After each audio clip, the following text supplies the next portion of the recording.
petite remarque concernant l'effet Doppler appliqué aux ondes sonores, qui est très importante. On pourrait penser que si, par exemple, vous êtes immobile sur un… Par exemple, vous êtes dans une voiture, mais à l'arrêt, sur le bord de la route, et puis derrière vous, il y a une ambulance qui arrive à 50 km/h.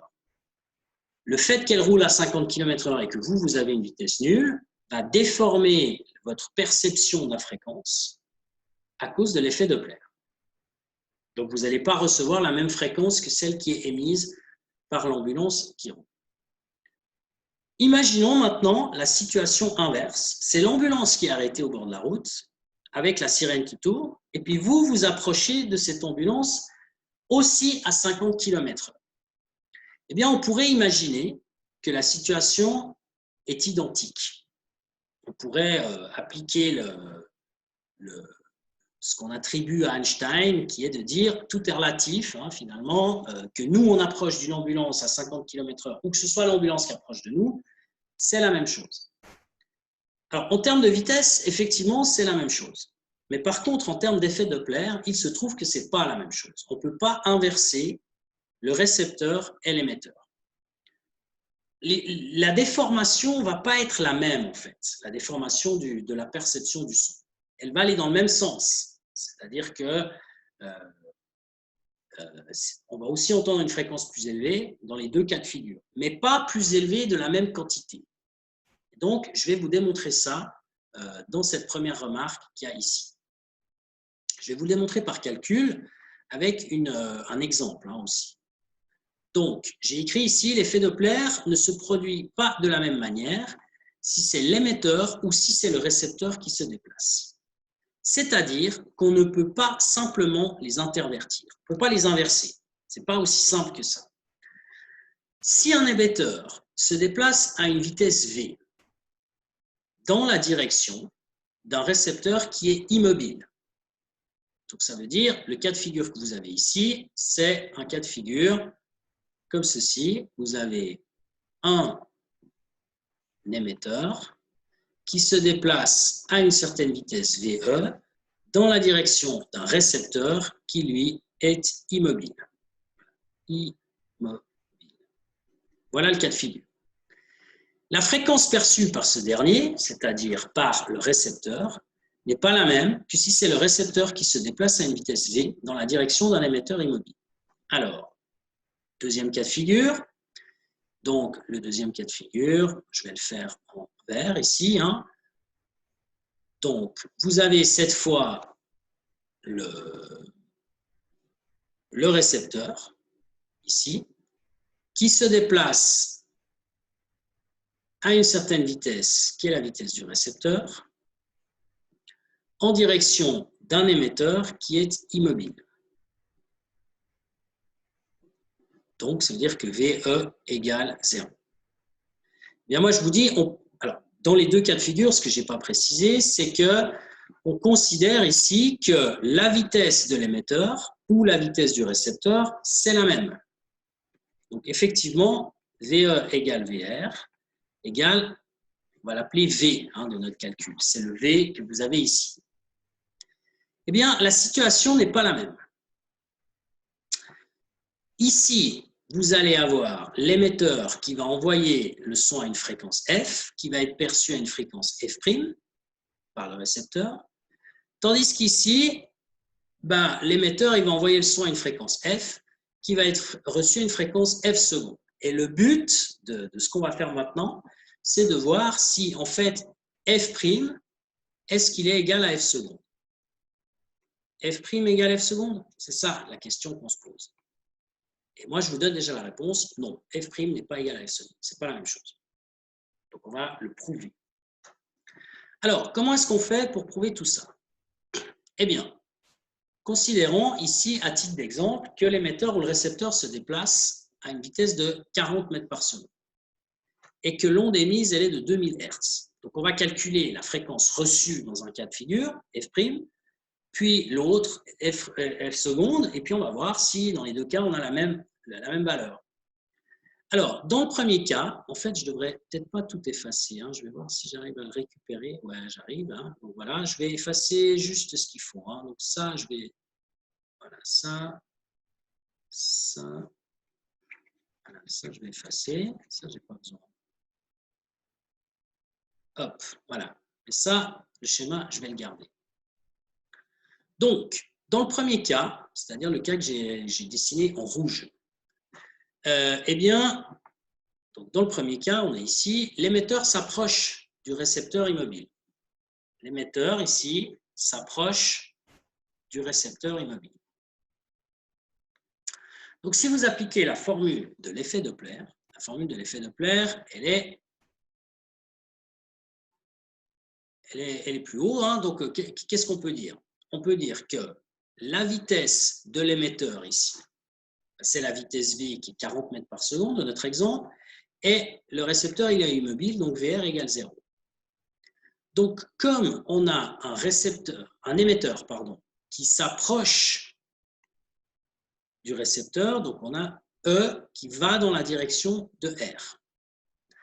E qui va dans la direction de R, si vous reprenez la page d'avant, c'est ici, hein, bon, on ne voit plus grand-chose hein, ici. Ça, je peux effacer. Voilà. Voilà. Vous avez E qui va dans la direction de R. L'émetteur se déplace dans la direction de R. On doit donc mettre un moins ici au dénominateur. Donc, c'est ce que je vais faire. Je vais mettre un moins au dénominateur dans le calcul. Alors, un moins au dénominateur, je l'ai réécrit ici, hein, on met un moins au dénominateur. On a donc f' égale vitesse du son plus ou moins la vitesse VR, mais VR égale 0, donc ça devient vitesse du son tout court. Et puis en dessous, on a vitesse du son, et on met ce fameux moins au dénominateur, ici, là, hop, moins la vitesse V, qui est de 40 mètres par seconde. Maintenant, on fait le calcul.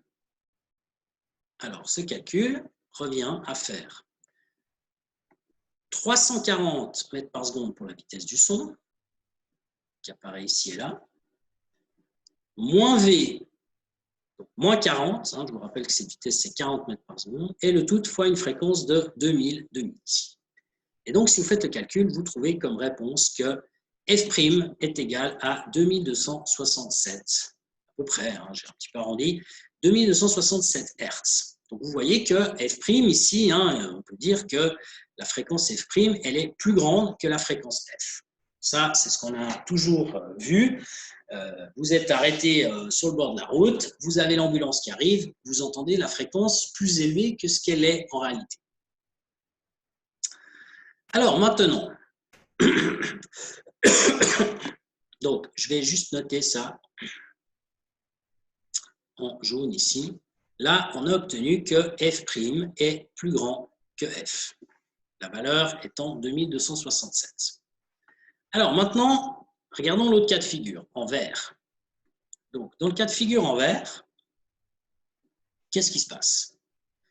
Eh bien, dans le cas de figure vert, vous avez le récepteur qui va dans la direction de l'émetteur qui, lui, est immobile.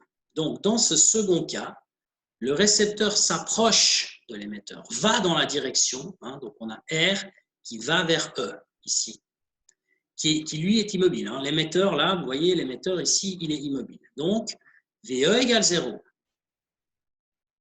Et puis, donc, l'émetteur, le récepteur, lui, il va à cette fameuse vitesse de 40 mètres par seconde. Alors maintenant, comment est-ce qu'on applique la formule de l'effet Doppler? Eh bien, tout de suite, j'y arrive, voilà, j'efface ce qui n'a pas lieu d'être. Donc, la formule de l'effet Doppler, on a ici un récepteur qui se déplace dans la direction de l'émetteur. Donc, on va mettre un plus au numérateur, donc un plus en haut, en dessus de la barre. Plus en dessus de la barre. Alors, c'est parti. On met un plus en dessus de la barre. Qu'est-ce qui se passe? Voilà. Voilà. Donc, je mets un plus ici au numérateur. Donc, j'aurai vitesse du son plus V. au numérateur. Et puis en bas, on a vitesse du son plus ou moins la vitesse de l'émetteur. Mais l'émetteur, il est immobile. C'est 0, sa vitesse. Donc, ça devient vitesse du son tout court, fois f. Fait le calcul, la vitesse du son, c'est 340 mètres par seconde. La vitesse V, c'est 40.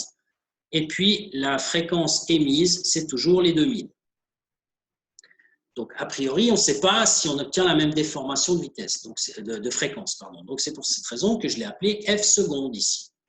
Et vous voyez que si vous faites les calculs, eh bien, vous trouvez que f seconde, il est aussi plus grand. Hein, non, pardon, je vais faire ça en vert. Voilà. On voit bien que f seconde, il est plus grand aussi que f', donc on a bien f seconde est plus grand que f, pardon, que la fréquence initiale, mais ce n'est pas la même valeur. Hein. Tout à l'heure, quand on a calculé f', on a trouvé 2267, puis maintenant on trouve seulement 2235.